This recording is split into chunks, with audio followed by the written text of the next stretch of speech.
Teknik belajar aktif apa yang paling cocok untuk siswa SMA? Berikut beberapa teknik belajar aktif yang paling cocok untuk siswa SMA, disertai contoh cara menerapkannya di kelas atau studi mandiri. Inti rekomendasi prioritaskan metode yang melibatkan siswa secara langsung, diskusi, kerja kelompok, presentasi singkat, dan praktik langsung. Gabungkan variasi teknik untuk menjaga motivasi, fokus, dan penguatan pemahaman jangka panjang. Sesuaikan dengan konten pelajaran, waktu tersedia, dan dinamika kelas. Teknik-teknik utama aktif recall tanya jawab aktif cara pakai. Sebelum mengulas materi baru, ajukan pertanyaan kunci yang menantang siswa untuk mengingat konsep utama tanpa melihat catatan. Tutup materi, lalu minta siswa menjawab pertanyaan secara tertulis atau lisan.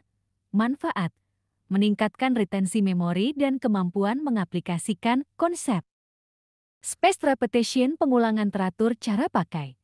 Susun rangkuman materi yang perlu diulang, lakukan pengulangan dalam interval 1 hari, 3 hari, 1 minggu, dan seterusnya.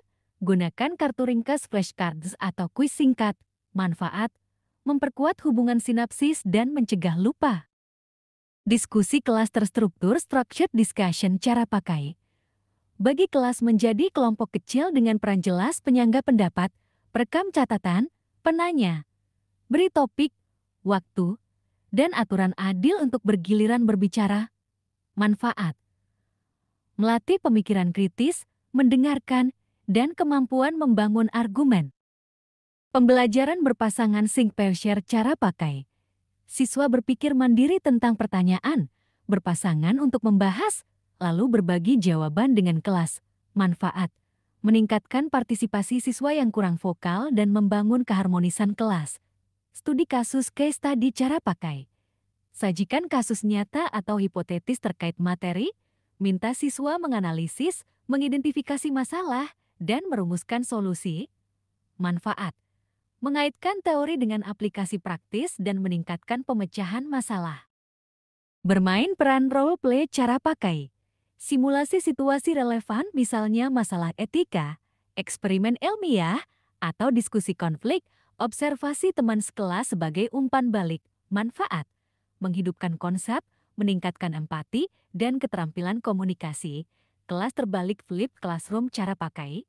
Materi inti dipelajari di rumah lewat video atau bacaan singkat. Waktu di kelas dipakai untuk latihan, diskusi, dan bantuan personal. Manfaat: penggunaan waktu kelas untuk interaksi yang lebih mendalam dan personalisasi pembelajaran. Jigsaw potongan belajar cara pakai. Setiap anggota kelompok mempelajari satu bagian materi, lalu mengajar bagian tersebut kepada anggota kelompok lain. Akhirnya, seluruh topik terakumulasi dari berbagai bagian. Manfaat: meningkatkan tanggung jawab individu dan kolaborasi. Demonstrasi dan eksperimen demonstration and hands-on cara pakai. Ajak siswa melakukan eksperimen singkat, mengumpulkan data, lalu menarik kesimpulan bersama. Manfaat: memperkuat konsep melalui pengalaman langsung dan evidence-based reasoning. Penjelasan formatif Feynman teknik cara pakai. Siswa menjelaskan konsep dengan bahasa sederhana seolah mengajar orang awam. Jika ada bagian yang rumit, siswa meninjau kembali materi tersebut. Manfaat: identifikasi celah pemahaman dan penyederhanaan konsep. Kuis singkat berbasis proyek mini quizzes atau proyek singkat cara pakai. Buat kuis singkat yang menguji pemahaman inti setelah sesi tertentu atau proyek kecil yang mengaitkan materi dengan konteks nyata. Manfaat: umpan balik cepat dan penerapan pengetahuan. Cara mengimplementasikan di SMAK kombinasi mingguan misalnya, Senin aktif recall tambah quick quiz, Selasa diskusi terstruktur, Rabu studi kasus, Kamis role play, Jumat refleksi dan feedback. Keseimbangan antara teori dan praktik, selalu hubungkan teknik belajar aktif dengan tujuan pembelajaran jenis kognitif sesuai standar kurikulum. Penilaian formatif, gunakan rubrik sederhana untuk menilai partisipasi, pemahaman, dan kemampuan kolaborasi dalam setiap aktivitas. Atur lingkungan kelas, sediakan area kerja yang nyaman, peran jelas dalam kelompok, waktu cukup untuk diskusi, dan aturan giliran berbicara agar semua mendapat kesempatan.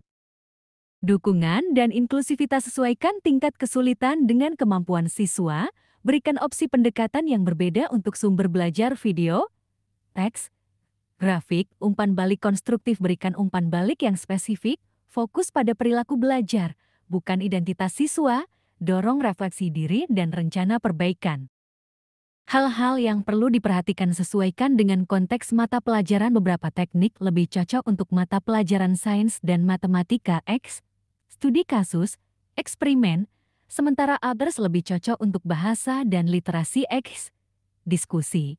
Feynman, gunakan variasi untuk menjaga minat ganti teknik secara berkala agar siswa tidak bosan dan tetap termotivasi.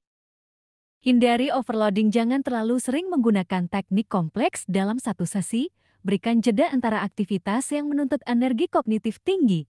Pertimbangkan kebutuhan siswa, beri opsi bagi siswa yang perlu pendekatan lebih alot atau lebih visual. Gunakan dukungan tambahan bila diperlukan mentor sebaya, tutor singkat. Semoga bermanfaat.